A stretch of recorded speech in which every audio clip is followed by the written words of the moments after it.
Tim Hardaway, Chicago-born 6-foot guard, drafted by the Golden State at 1989 as a 14th pick, 5-time All-Star Tim Hardaway. He played just under 1900 games in his not-so-long career, averaging 18 points per game with 1.6 steals per game. He was part from the famous Run TMC trio, averaging over 20 points and 10 assists on 3 occasions. Impressive, even by today's standards. In the middle of the season, Mr. Killer crossover was traded to Miami, starting only 28 games but also averaging double-double again, where he was swept by the mightiest Bulls. Next season was quite successful, finishing as 4th in voting for MVP award with 61 wins for Miami, a record until then. That season ended again against Jordan and the Bulls. After successful years with Zoe and Mashburn winning Olympic gold medal, his spell with Miami ended. He left for Dallas Mavs. Then he was traded to Denver, remembered for his savageness, short-tempered, and throwing a TV on the court. He retired in Indiana after 10 games. He feels like he knows why, given his homophobic comments in 2007 in which he stated in a radio interview, quote, "I hate gay people, I don't want to be around gay people, I'm homophobic." So that's why he was never inducted in the Hall of Fame. Clyde Drexler, maybe the best skilled on the list, the one who's supposed to be better than Jordan, Clyde the Glide Drexler. He played 15 seasons in the NBA, 10-time All-Star and named one of the 50th greatest players in NBA history. Drafted 1983 with the 14th pick, he had not so great start, but the franchise believed in him, so the story is he is the reason why Portland didn't draft Jordan. At time, logical move. The second season of Drexler was his breakthrough, with 17 points, 6 rebounds and 5.5 assists. His third season was even better, also he was selected at the All-Star. The best was yet to come, at the 90s playoffs, averaging 26.5 and almost 8 rebounds, but they lost to the famous Bad Boys Detroit Pistons at the finals. He finished second in MVP voting, and the summer 92 he was passed from the Real Dream Team. But the years was passing by, and Clyde was getting anxious to win at least one NBA title. February, couple of hours before the deadline, he was traded to Houston Rockets, the reigning champion, but who had no so good season and finished 6th in the Western Conference. Together with Hakeem the Dream, they made huge success, winning second consecutive title and eliminating Shaq and Penny's Orlando, averaging 21.5 points, 9.5 rebounds and almost 7 assists. Enough, so his jersey 22 can hang in the Portland and Houston arenas, and also 22 bar.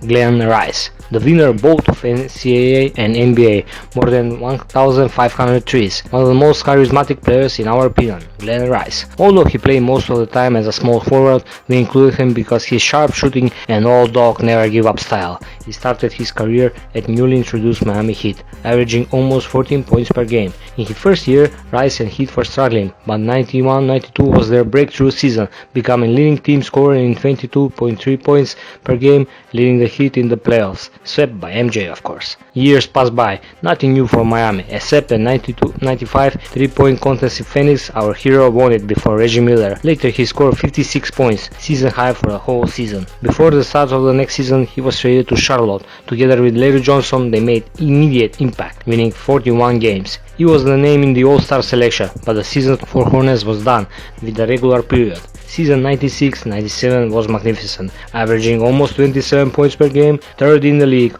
also making explosion at his second straight All-Star selection, scoring 20 points in just one period, 26 total, enough for the winning game and MVP All-Star award. At the start of the 98-99, he was traded for Eddie Jones and Eldon Campbell. Although the fans weren't satisfied, it was considered he was the last puzzle. Wrong, he was averaging 18 points in playoffs, but the Spurs were a tough cookie to swallow. The missing puzzle was Phil Jackson and his triangle. So this time, year 2000 in the playoffs, Rice was averaging 12.4 points with 41% from the 3 line, enough for the first and last title. But after some drama, he was traded to New York, where he was solid. Then Rockets and Clippers, and retirement with 18,000 points.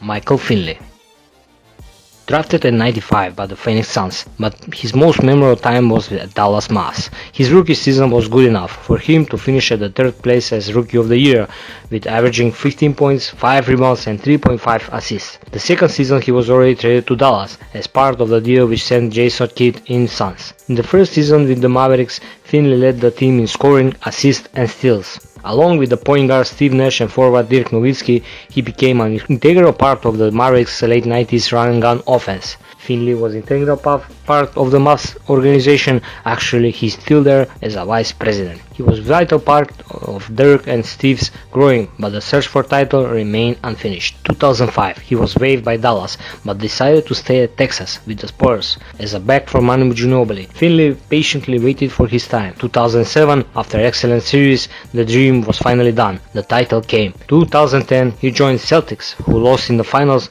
The kid who played against Michael Jordan after that loss against LA retired.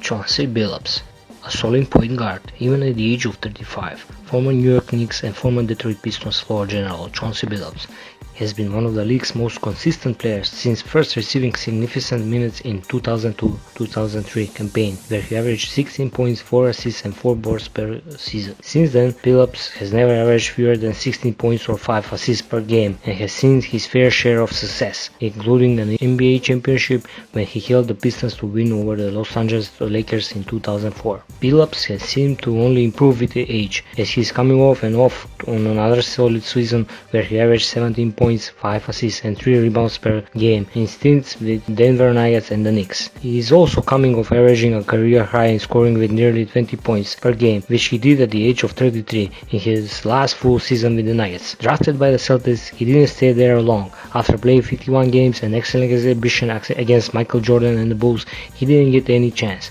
and was traded to the Raptors. After that, to the Nuggets, then to Orlando Magic, then to Minnesota, and he was already considered draft bust. Until 2002, Billups signed a 5-year, $35 million contract with the Detroit Pistons to the team's new starting point guard. He was forced to take the number 1 because number 4 was retired in honor of Joe Dumars. And guess what? After eliminating LA, now his number is retired too.